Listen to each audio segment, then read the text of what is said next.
Hello everyone, I'm sitting here with Mutsumi Adachi, who is a very fascinating therapist working here in Bangkok. And we're here to learn a little bit more about her work, and also by the end of this interview, you're going to know a little bit more about what you can do to feel better as well. All Okay. right, Mutsumi, thank you for doing this interview. Thank you for coming. We're sitting here in your lovely home here in Bangkok. Yes. And could you just give us a short introduction of who you are, so maybe people can find you online as well if they're interested? Okay. I offer my very unique therapy called memory therapy, and I'm online on omroom.net. And I'm based in Bangkok, but I also travel around the world. So if you like to know where I am, maybe you can follow the Facebook. Sure. Then you have the latest information. Facebook Omroom on Yes, Facebook? yes, Omroom, yeah. yes. Now I've heard you've been in Australia, Turkey, London. You work a little bit everywhere. Right? Yes, yes. Very good.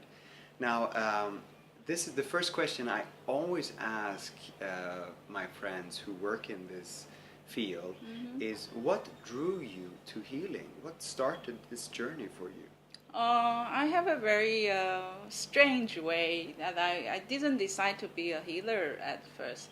I was a disciple in Japanese esotericism for many years, and they have a kind of exam in this organization, and I passed all the exam. I become what they call a spiritual medium. And I've been served almost 20 years in the various temples around the world.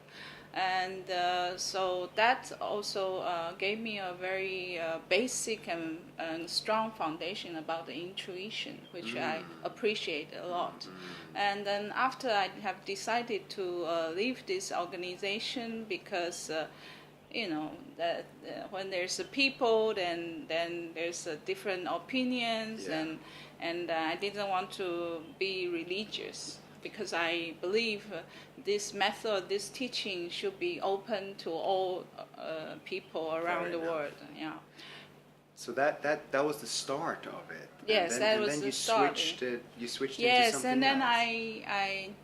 I asked myself, what can I do with the law stream I have received from the master, which is very beneficial for all of us. So I started to learn Kundalini Yoga, and I started to learn Reiki, and I encountered body talk, and then I studied a lot of different modules from body talk, and then I combined Qigong method, Chinese medicine, and I invented my own. Of course, Yes. yeah. After a while, you always find what works best for you. Yes, right? yes, Your own yes. intelligence, your own intuition, and so on. Yes, I think I'm also very rebellion. I don't want to go into a system, a group, and an organization that I have to follow the membership and all this. I think it's not for me. Yeah, you do what feels best for you, and then of course your clients benefit because they see the true you, right? Your method. Yes. Okay, so this was where it started, and now you're here in Bangkok, and you're working through omroom, and you work with energy healing and so on. We'll come back to that in a moment. Tell me a little bit about what you see coming in your future, as in where are you taking this further?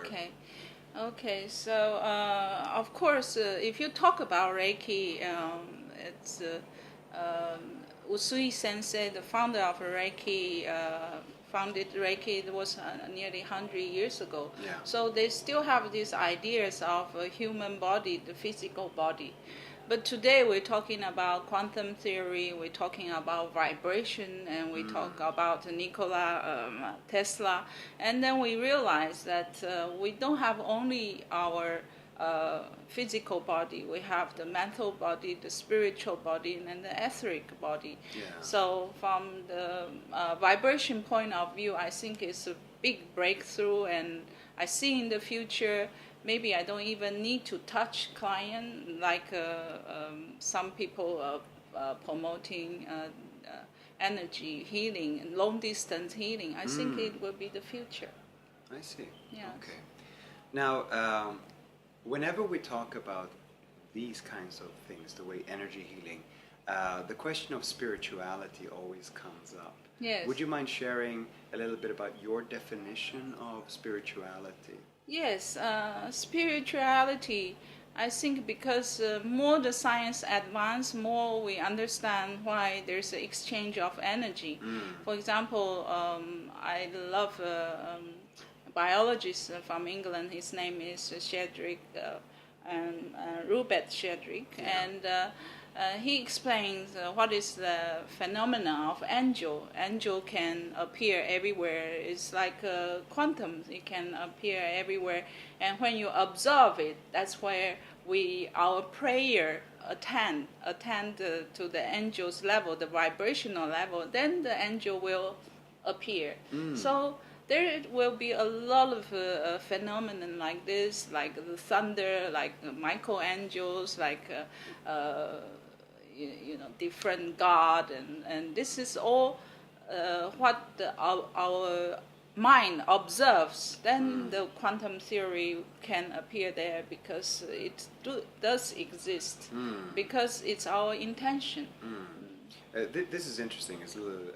You said angels. You also talk about Mother Earth. Yes. So angels is not maybe the biblical idea of angels, Yes. but maybe it's a manifestation of this All planet. Okay. all vibrations Very as good. well. Yeah. Yes, Yeah. yes. Okay.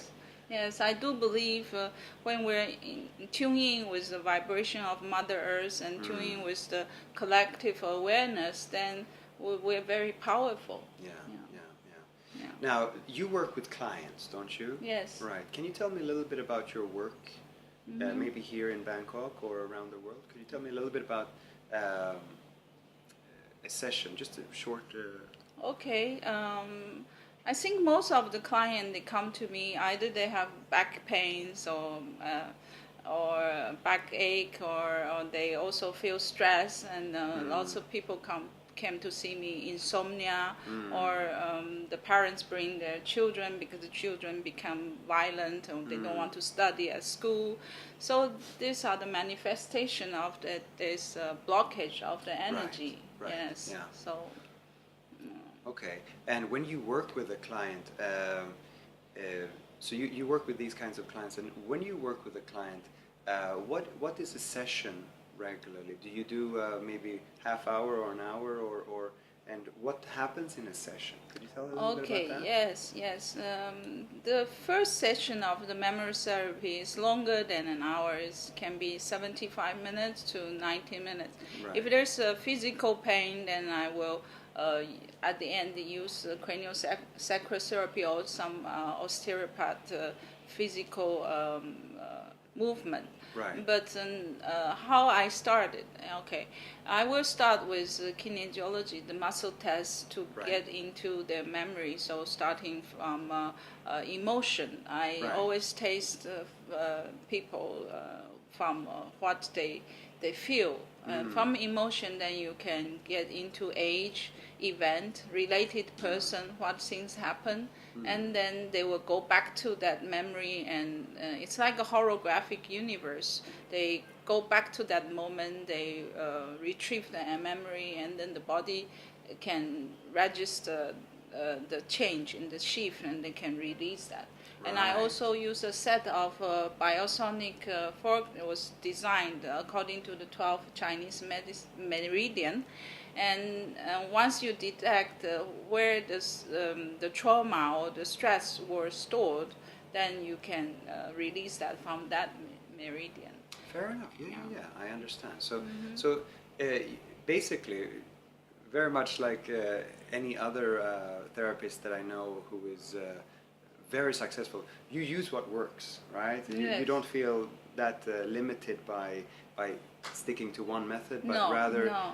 Here's a client, they need help. If this doesn't work, we go here, and yes, and then I you have open different methods. I also course. use a lot of crystal transfer energies, and I also have a set of chakra cleansing vibrational device. Yes.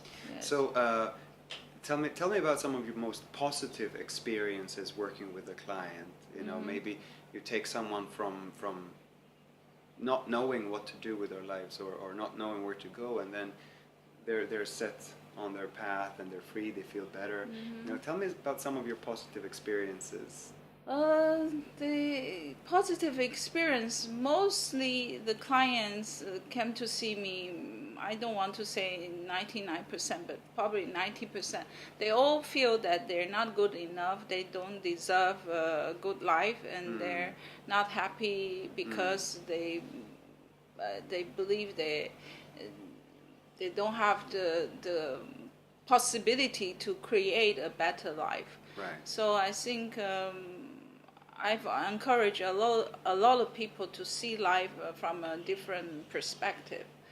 Give you an example. I have a client who works in fast food business for many years, and she was very tired, working overtime, and then she said, I want to do something good for the health, because the fast food, now I realize, is not good for human beings. And then with the session, she decided to discover healthy food and really change her direction, and gave her a lot of new energy. And at the same time, she had a lot of problem because one of the family members was sick, and she was very depressed by this, and she feel guilty because she couldn't have time. So all this is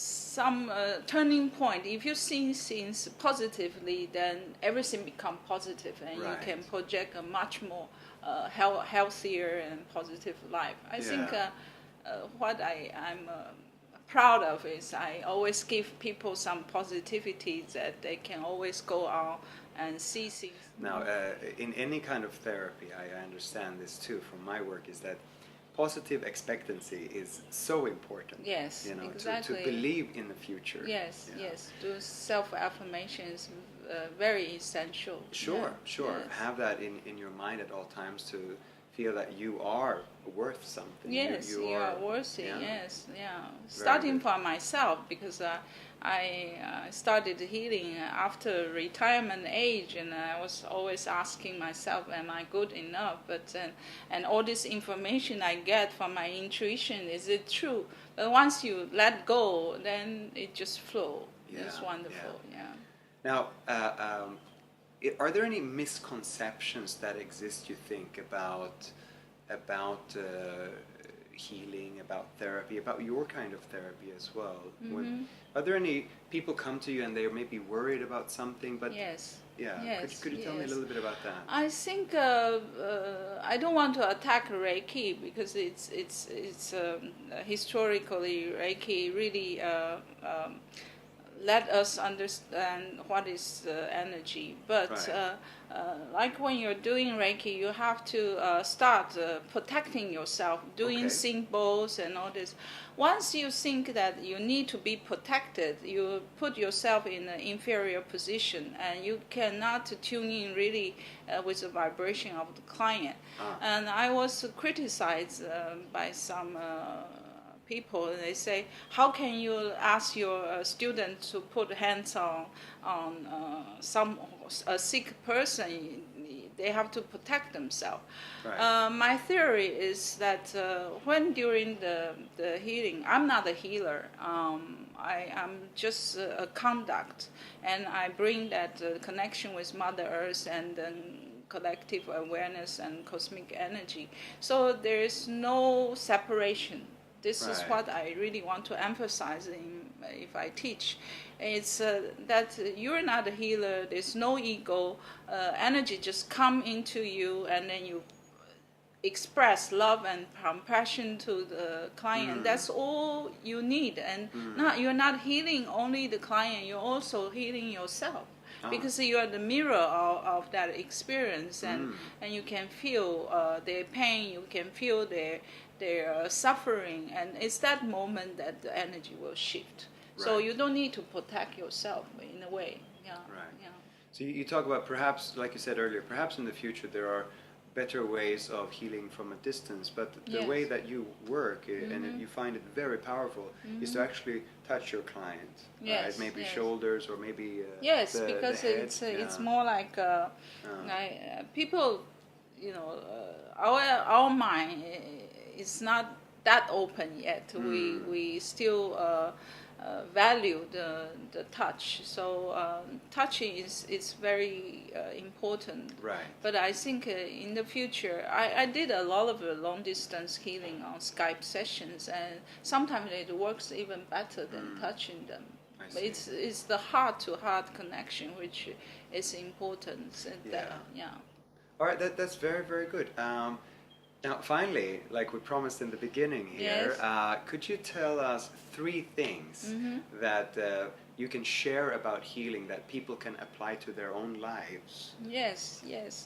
Most of the time, I always emphasize the client they should do deep breathing. Deep breathing. Yes, and stomach breathing, like the yoga breathing. You breathe in, you blow up your stomach, and count 5, and you deflate and exhale, and you count 8.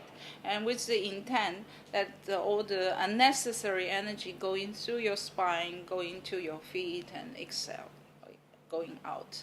Right. Because if you hold the stress, you hold so many ideas, it's because all this energy is around here and you can't let go.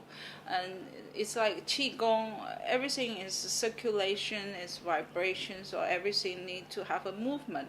Once you have a movement, you infuse all the energy, then you have a lot of help from the cosmic energy.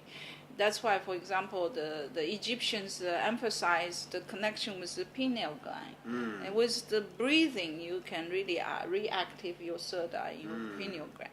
And then secondly, the self-affirmation, like be positive. Be positive. I always say that I deserve love. I'm a human being. I can strive. My purpose of life is to become happy. I enjoy life. That's very important. Right. And so I send a lot of YouTube affirmation information for clients for them to repeat over and over again. Right. Me too. I also listen to it.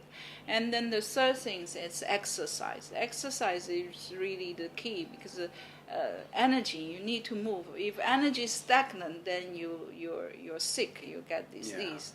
So any movement, qigong, pilates, or yoga, or yin yoga, and anything you can move yourself, or walking meditations. And as a human being, we have to move. That's how we connect the Mother Earth and the cosmic energy as well. So say deep breathing. Yes.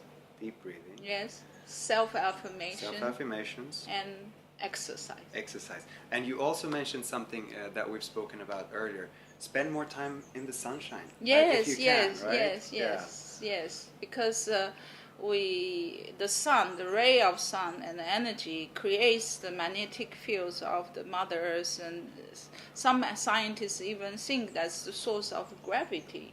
Wow. Yes, okay. yes. Right. So more there's the sun, more the voltage of the Earth's Schumann resonance increase as well. So we feel happy. Right. Yeah. See, not only 3, but you get 4 absolutely beautiful tips here from Mutsumi and myself, Thomas. And I hope that you enjoy this interview and take something good from it. So I want to say thank you again to Mutsumi. Thank you, Thomas. Thank you very much. And I want to say thank you to you too for watching this video. And after the video, we'll show you some things that people have said about Mutsumi and her healing. We'll get some clients who've actually said some really fantastic things about working with Mutsumi. So again, thank you very much. Thank you. And take care out there in internet land. Okay. Bye bye for now. Bye bye.